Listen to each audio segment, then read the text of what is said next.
నాతో ఉన్నటువంటి నా కుమార్తె చనిపోయింది. ఆ బంధువులు వచ్చి ఏడుస్తున్నారు, అయ్యో యవన కాలంలో ఈమె చనిపోయింది అని చెప్పేసి అందరూ ఏడుస్తున్నటువంటి ఆ తరుణంలో యేసు ప్రభు అక్కడికి వచ్చిన తర్వాత ఆమెలో ఉన్నటువంటి ఆ మరణమైన వాసనకు బదులు జీవమైనటువంటి వాసన దేవుడు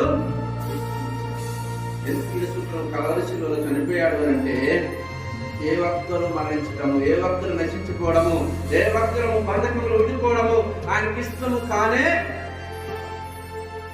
లూకా సువార్తలో రాయబడుతుంది.